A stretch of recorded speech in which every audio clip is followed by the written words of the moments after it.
This is FYI News 13, brought to you by SSPTV and the Hazleton Standard Speaker. For your information, the primary election is just around the corner. Tonight, Mark Catcher, managing editor from the Standard Speaker, is here with important information for voters.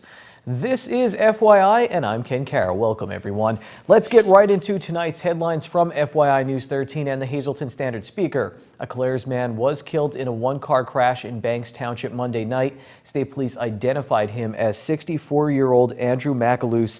Police say McAloose was traveling east on Tresco Road near Banks Avenue around 7 p.m. when he went off the roadway and rolled several times. He was pronounced dead at the scene. Police say he was not wearing a seatbelt. The investigation is continuing.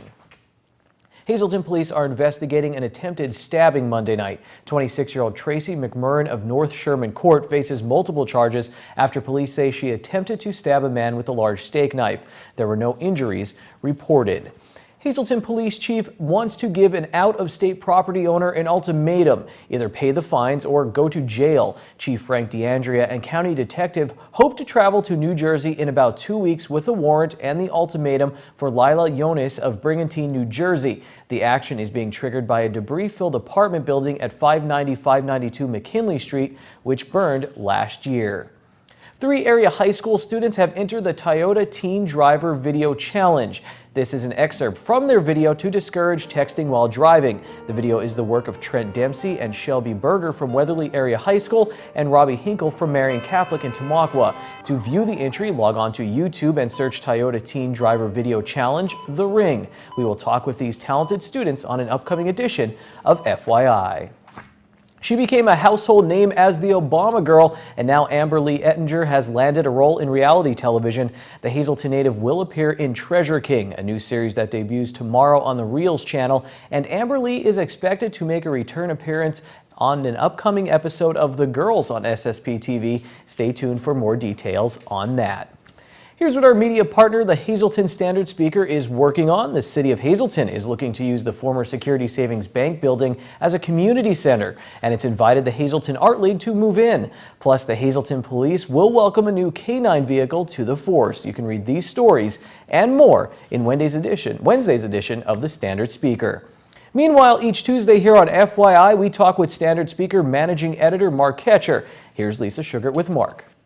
Well, it is Tuesday, and that means we welcome back our dear friend Mark Catcher, the managing editor of the Hazleton Standard Speaker, to talk about many of the headlines that are impacting your lives. Mark, always a pleasure to have you here with us. Sure. Thanks for having me again. Now, you're working on, a series of articles with today being April 1st. It won't be long until primary election day is here, May 20th to be exact. So you're taking a look, I guess, at some stories that are relevant for the upcoming election. And one of them ran yesterday in the paper, had to do with what you call double duty, where lawmakers also collect another income from another job, say a legislator who's also a lawyer. So tell us why you wanted to do something like that. Well, it's public information, and of course people want to know what their candidates are doing, their lawmakers are doing, elected officials, not only in Harrisburg but also back home and at other times. It's public information. It's available on the State Ethics Commission website. Anyone can check it out. It's just not for the media. It's for the general public, for their consumption.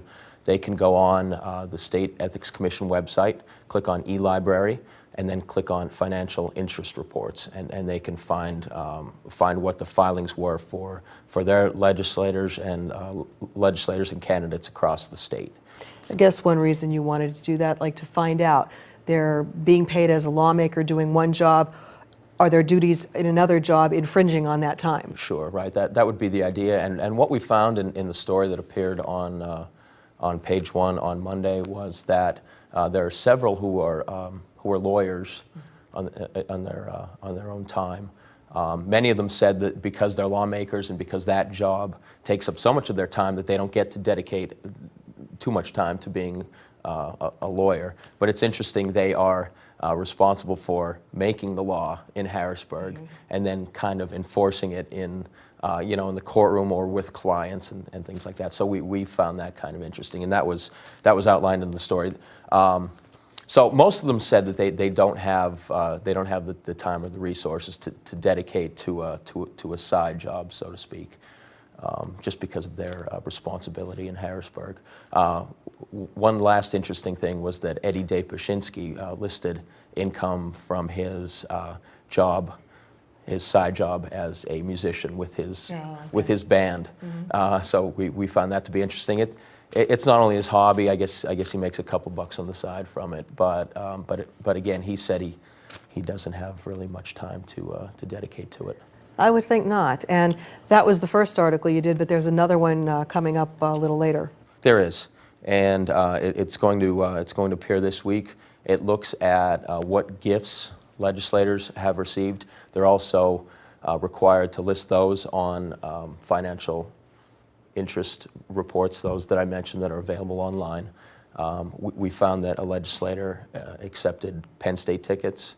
We found that a legislator accepted a rocking chair, which may or may not be interesting to anyone, but again, it's public information, and certainly it's out there for the voters to consider and then make a decision on Election Day, whether that's appropriate. And there were some other gifts that were listed. Many of them were conferences and trips that they say are necessary for their education in the legislature. So again, we let them explain that, and then it's up for the reader and the voter to decide again if it's appropriate. Well, the best voter is an educated voter, so any information that anybody can receive prior to Election Day, we encourage you to, of course, read all about it in the Standard Speaker and follow Mark's articles as to what's transpiring. And I'm sure, as always, you'll also have a preview of all the candidates as well, which Absolutely. The Standard Speaker is very well known for, doing a great job with that as well. So we'll be talking with you again later this week, and we'll keep everybody up to date on how things stand for the upcoming May primary election. Mark Katcher, managing editor of the Hazleton Standard Speaker. There's more to come on FYI. Thank you, Lisa. And Mark, tonight from the mayor's desk comes from the borough of Freeland. The Freeland Crime Watch will meet at 7 p.m. next Wednesday, April 9th at the Freeland Senior Center. The speaker will be retired Hazleton police officer Andrew Bobby. Everyone is encouraged to attend. Be honest, how many of you are on Twitter right now? I always watch TV with my social media nearby, and I am never rewarded for it. But tonight, you could be. It's Twitter Tuesday, and we are giving away a one-week pass to Core Fitness. Now, Core Fitness is an all-women's gym, but guys, you can still enter and give the pass to a lady in your life. Now, to win, just follow us on Twitter and retweet our information about the contest. We will pick a winner at random out of my Tampa Bay Rays hat at my desk. It's very official. Coming up, we'll preview Art Expo 4. Plus, we'll talk with the Hazleton Area High School mock trial team. And in sports, the Hazleton Area Lady Cougars win an important academic award. We'll educate you on that. FYI is coming right back.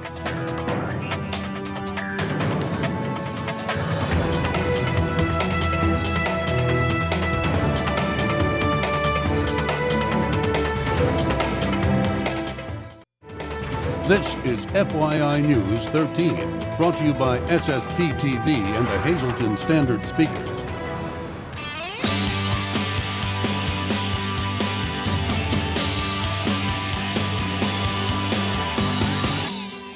Bum bum. We are here with the Hazleton Area mock trial team. That was Law and Order. I think it's Law and Order. Do you guys watch Law and Order? Is that something? A little bit. It's kind of like what we do. All right, yeah, you mentioned that, so I wanted to lead in with that. First team from the Hazleton Area High School mock trial team to go to states. Over 330 mock trial teams in the state. You guys made it 2 states, top 12 teams being represented today by Corey, Morgan, and also Katie. Thank you guys for joining us. Tell us about the case you were given. You said every year the state picks a case that you guys have to play kind of both sides, the defense, also the plaintiffs. Tell us about the case that was chosen this year. Well, this year the case was about a young athlete who died due to steroid use. She was a track athlete, and the defense is the school. The mother is the plaintiff, and she was suing the school, saying that it was the school's fault that her daughter died and used the drugs. And then the school is saying that it was the mother's fault that she died and used the drugs. So our team had to be both sides. Talk about preparing. How do you prepare for something like this? And you have to do both sides of the case. Well, we practice about 4 days a week till about 4:30, and we also have an attorney advisor that works with us, as well as our teacher advisor, and it's a lot of practicing with public speaking and just knowing the case and the case materials. All right. And speaking of public speaking, Corey, you told me that your interest in this was about public speaking. Talk about why you got involved and how it helped you. Well, I got involved because at first I wasn't a very good public speaker, but after being in mock trial for 3 years now, I've grown and become a very good public speaker, and I'm a lot more confident on the stand now than I was back then. You did very well today. You're on television, and we got right through this. All right, Katie, you have an interest in law. You want to be a lawyer. You're a senior. Talk about being in mock trial. How that helped you? Well, like being in mock trial, you learn a lot more about law, and it's more in depth than any class that you could take at a high school. So it really prepares you for law school. And you were one of the lawyers. Talk about the preparation. And were you a lawyer on both sides, defense and plaintiff, or is it on one side? I was a defense lawyer, so you have to go over like objections and all the law of the case, and you really have to have a thorough understanding of the whole case and the law that applies. I don't know if you could do this briefly. What was the defense in this case, kind of? The defense was that Jordan, the girl who died, wanted to take the drugs herself, and it was her choice to take the drugs. All right, and coming back over here, what was the experience like at States? It had to be exciting. First team from Hazleton area to do something like this. What was it like winning districts and then going to States for you guys? Well, it was great because we won districts after 3 trials, and then we had to go to regionals and had 2 trials there and won those again. And then at States, it was just great. Everyone was really competitive, and we were just happy to make it that far. Do you learn maybe from the other teams that are there as well? You're interested in law, going possibly for your future too. Did you learn maybe from the other teams how they presented? Yeah, a little bit. It's interesting because every team presents the case in a different way. So sometimes we pick up things from other teams and like their styles and stuff like that. Corey, you're a senior. What are you thinking about for the future? Maybe not law, but do you have any plans? Yeah, I'm going to be a physician assistant at King, so nothing with law at all, but it definitely helped me with mock trial and being able to public speak and everything and being comfortable around everyone.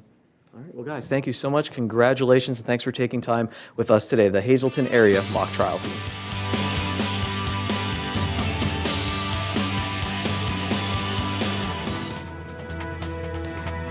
Time now for FYI News 13 weather. It's a nice day. Let's go for a cruise around town. Roll down the windows. What kind of music does everyone want? I got some country, an old Puff Daddy CD. It almost makes you forget about the snow from Sunday. Let's check out News 13 weather from the National Weather Service now. Tonight, partly cloudy with a low around 37. Wednesday, there's a slight chance of showers after 10 a.m., then mostly cloudy. The high will get up near 57. On Wednesday night, there's a chance of rain mainly after 1 a.m., then it will be mostly cloudy with a low around 40. 50% chance of rain on Thursday, then mostly cloudy, high near 55. Thursday night, again, 50% chance of rain, low around 38. Friday, 70% chance of rain. The high will be near 45. And then for Friday night, again, 70% chance of rain, low around 41. For Saturday, it's a nice day, partly sunny with a high near 51. Saturday night will be partly cloudy with a low around 34. Well, hopefully nice weather will be in store for the big arts festival this weekend in Hazleton. Lisa Sugar has the details. Well, today we are at the Hazleton Art League in downtown Hazleton to talk about a wonderful event that gets underway this Friday and Saturday throughout the downtown. It is Art Youth Expo 4, and it is a project of the Hazleton Art League, and with me is a core committee member of AYE4, and that is Dr. Carl Frankel, a professor at Penn State University's Hazleton campus. Thanks for joining us. Very, very pleased to be here, Lisa. Thank you. Thank you for being here. Tell us about AYE4. Well, AYE is a growing phenomenon in downtown Hazleton. It's what it says. It's a celebration and expo to both celebrate our creative young people, artists, musicians, performers, all kinds of creative people. It's also to promote downtown, which the Art League is part of, and all the places that AYE is taking place. There are 11 locations downtown, are right in the core of the city. And it's also just something very nice for the city. We want everybody to realize that there are a tremendous number of creative young people out there doing things that we never would have imagined, that you haven't heard about. This is a chance for them to showcase their skills and their talents, and a chance for everybody else to come out and enjoy it. And it's mainly free. Most of the events are free. You can buy some things, but this is free and it's family friendly. It's free for the artists to display their work. We try to make it as accessible for everybody as possible. All right. Well, I've seen it in the past, and I know that it is truly lovely. And we're also going to talk with Gina Dignazio because she's going to tell us about the many venues that we will be having featured throughout AYE and where you can go and see all this wonderful work displayed.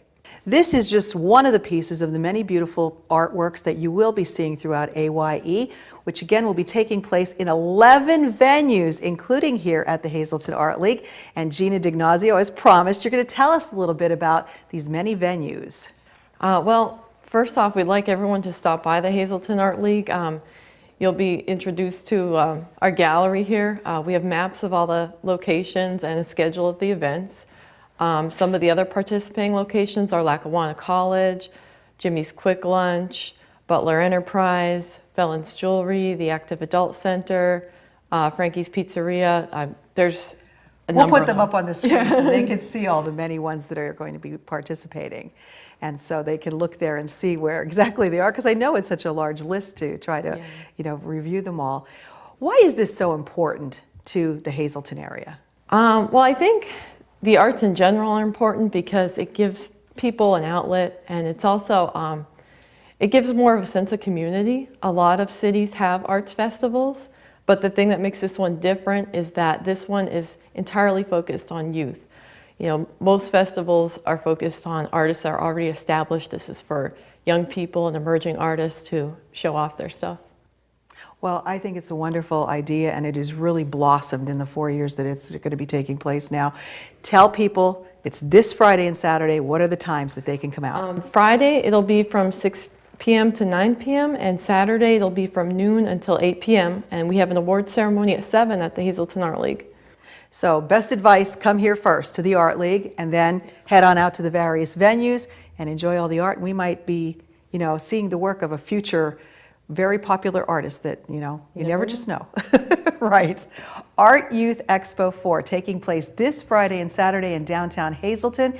We hope to see you there. Reporting for FYI, I'm Lisa Sugart. If having a Jimmy dog and looking at art doesn't excite you, I don't understand. Watch for the jesters outside each venue throughout the downtown for the locations for the Art Youth Expo. In today's community calendar, we preview a major telethon in our area. The 35th annual Carbon Tamaqua Cancer Society, telethon to benefit the American Cancer Society takes place this Saturday and Sunday, April 5th and 6th from 12 p.m. until 12 a.m. both days. The event is at Penn's Peak and Jim Thorpe. The telethon can be seen on Service Electric Channel 90 or Blue Ridge Cable Channel 13. Donations can be made by calling in during the telethon, or you can donate online at cancertelethon.org. For a complete list of community events, go to our Facebook page or our website at ssptv.com. These are your midday Pennsylvania winning lottery numbers. The Daily 636, the Big 4 5492, Quinto 34435, Treasure Hunt 3 7 8 10 30. FYI, we'll be right back.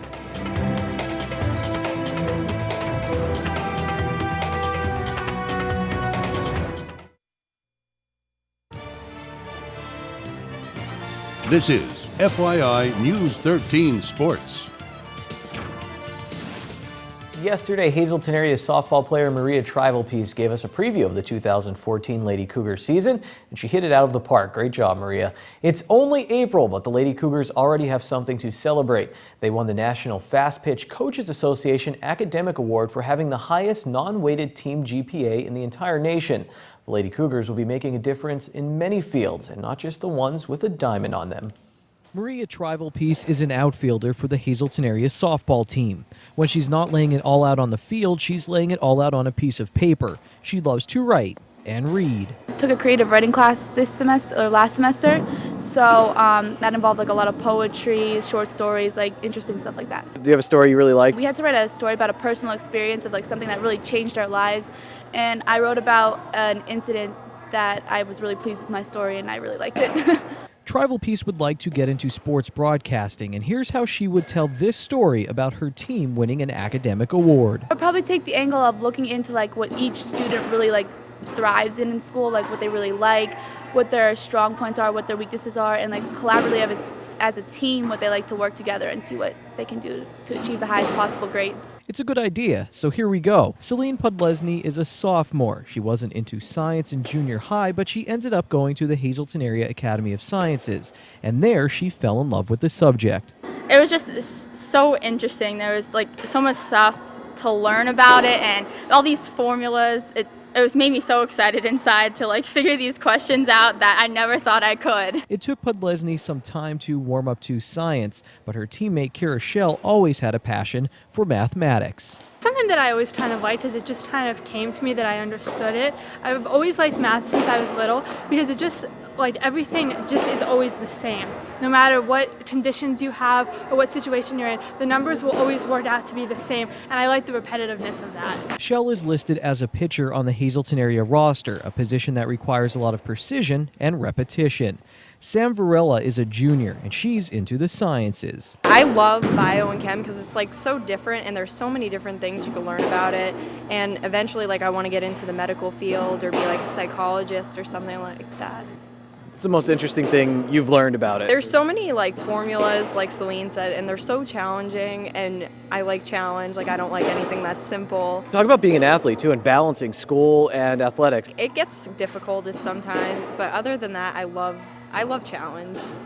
Anything that's not challenging, it's not fun. How's this for challenging? Varela has 3 positions on the roster: pitcher, second base, and shortstop. And now to Trival Piece's last angle: how the Lady Cougars bring all of their interests together. Because we all have our own interests, but we kind of come together and can share them to play as a team together and to also just have one common goal, even though we're all so different. Sometimes it's easy to forget there's so much more to athletes than the sports they play. Let the Lady Cougars be a reminder that success is measured in more than just wins and losses. That is sports for tonight. Tomorrow, Standard Speaker sports editor Dave Seaman will join us on the Sportscast, and hopefully we'll have highlights on Thursday. Happy Wing Night! It's Wing Night at Bottlenecks. Get $2 off your order of wings or all-you-can-eat wings and boneless wings for only $14.95. Bottlenecks wings are voted best wings in the area year after year.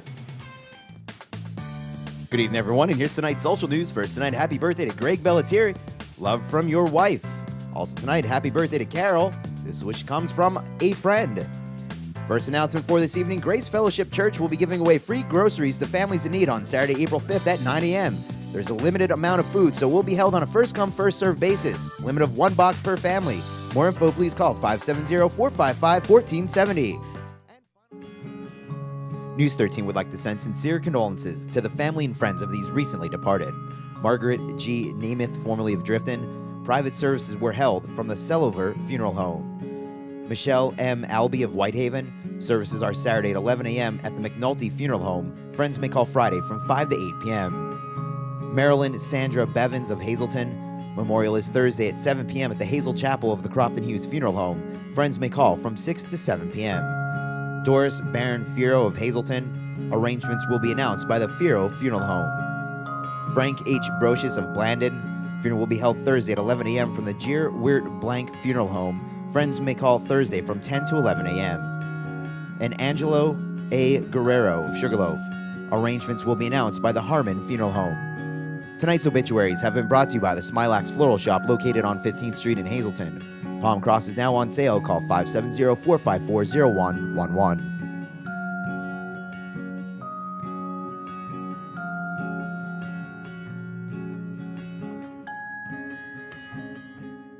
Thanks for watching FYI on April Fool's Day. This is no joke. If you want to hear more about the Hazleton Area Mock Trial Team, go to facebook.com/FYI News 13 to hear from their advisor. This is your town and this is your show, and your show will be back tomorrow. Take it easy, everyone.